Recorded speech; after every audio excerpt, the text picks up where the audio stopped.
Olá, alunos! Estamos começando a nossa aula de número 16.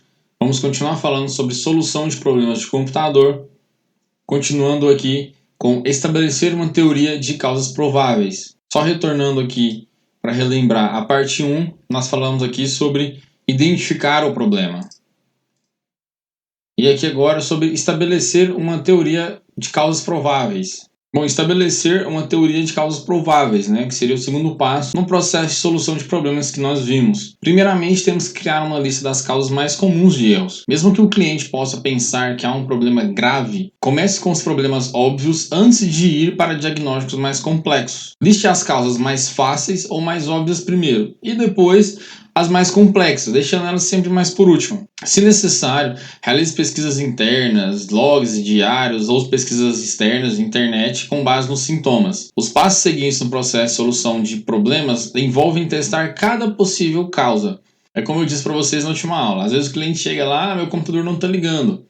Você já imagina o que? Queimou uma fonte, o processador deu problema e tudo mais. Mas às vezes é simplesmente um cabo de energia que está desconectado ou está com mau contato. Então, temos sempre que partir desse problema mais simples para depois os mais complexos. E aqui temos alguns exemplos na imagem aqui, ó. O dispositivo está desligado, por exemplo, pode ser uma causa de um computador que não está ligando, está desligado, desconectado ali da energia, O interruptor de energia de uma tomada está desligado. O protetor contra sobretensão está desativado. Conexões de cabo externo soltas. Disco não inicializável na unidade designada para inicialização. Ordem de inicialização incorreta na configuração da BIOS. Podem ver que esses últimos aqui são mais complexos.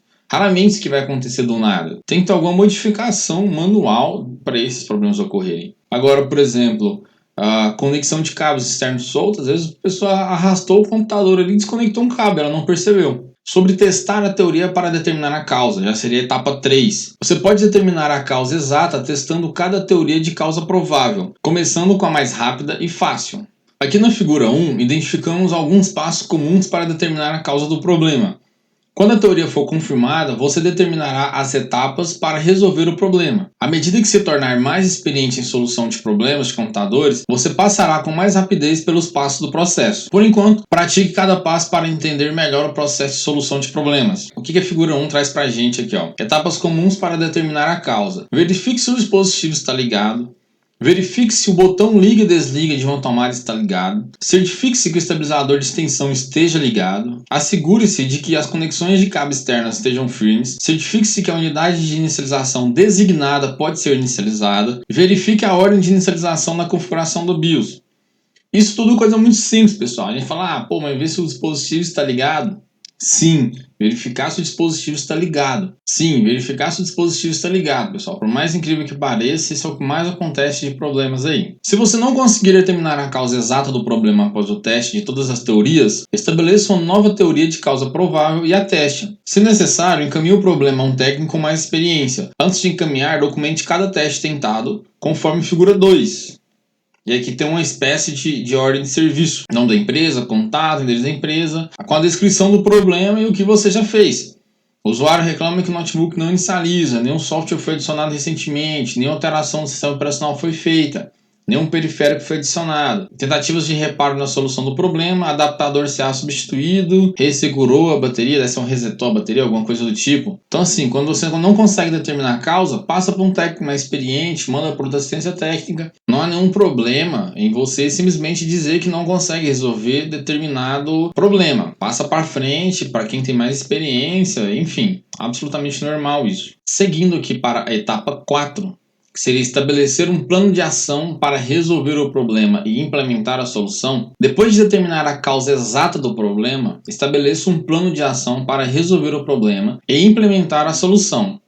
Às vezes, procedimentos rápidos podem corrigir o problema. Se o procedimento rápido corrigir o problema, verifique a funcionalidade total do sistema e, se aplicável, implemente as medidas preventivas. Se um procedimento rápido não corrigir o problema, pesquise ainda mais sobre o problema e retorne ao passo 2 para estabelecer uma nova teoria de causa provável. Temos aqui a observação. Sempre considere as políticas corporativas, os procedimentos e os impactos antes de implementar alterações. Não é simplesmente pegando no computador lá e fazendo a alteração que você acha que vai resolver, sem diversas questões de política, principalmente políticas de segurança. Após desenvolver um plano de ação, você deve pesquisar as soluções possíveis. A figura lista locais de pesquisas possíveis e divide os problemas maiores em problemas menores que possam ser analisados e resolvidos individualmente. Priorize as soluções começando com a mais fácil e a mais rápida de implementar. Crie uma lista de soluções possíveis e implemente-as uma de cada vez. Se você implementar uma possível solução e ela não corrigir o problema, reverta a ação que você acaba de tomar e tente outra solução.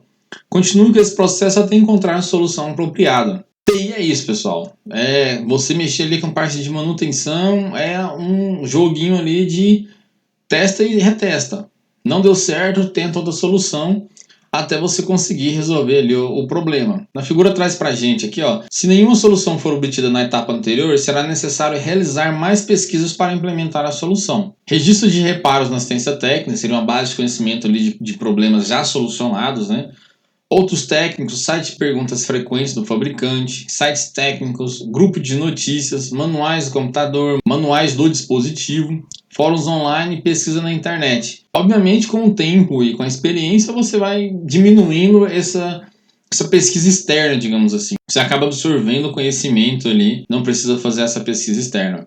Mas problemas novos sempre acontecem e sempre a gente vira e mexe tem que pesquisar na internet aí. Aqui na etapa 5, verificar a funcionalidade total e, se aplicável, implemente as medidas preventivas.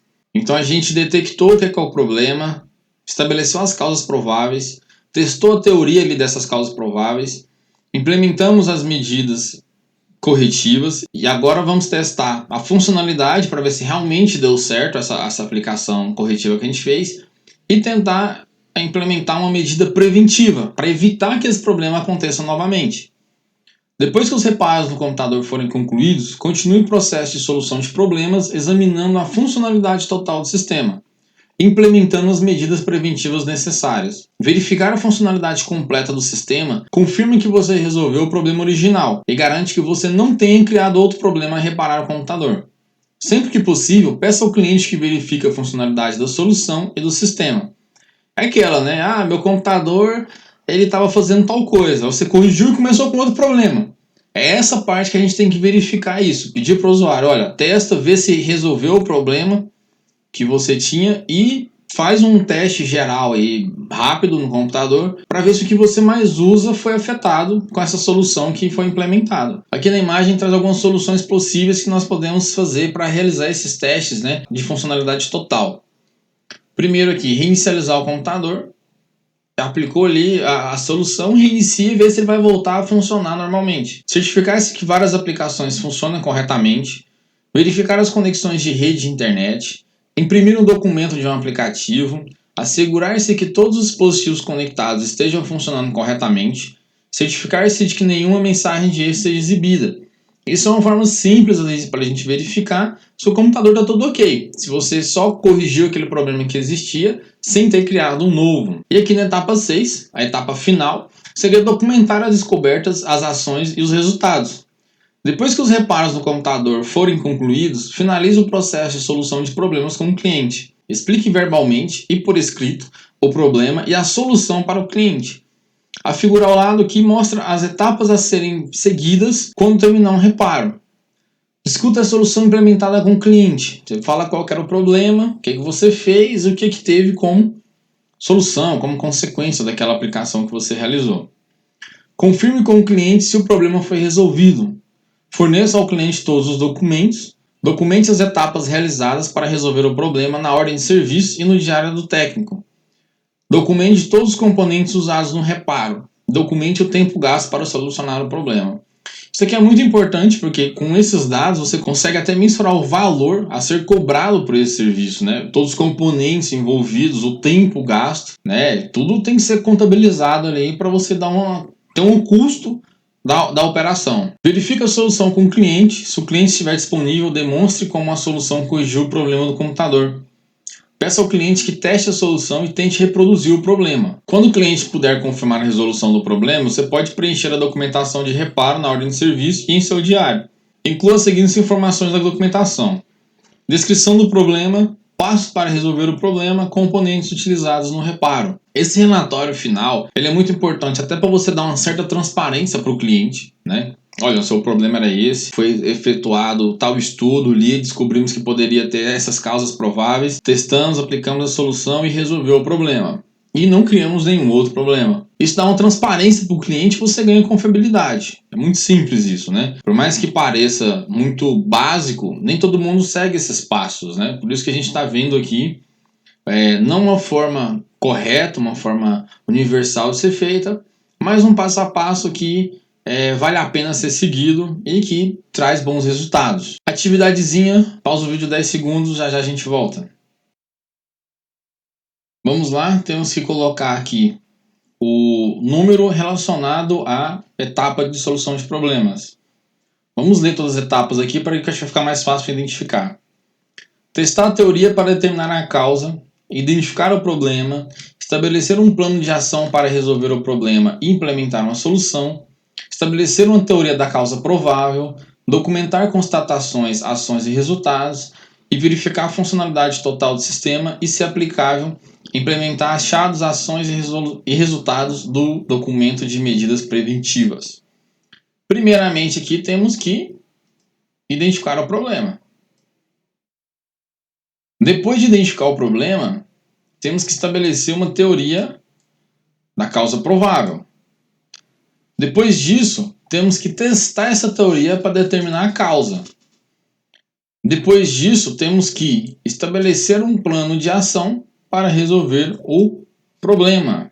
Depois de estabelecer o plano aqui, temos que verificar a funcionalidade total do sistema.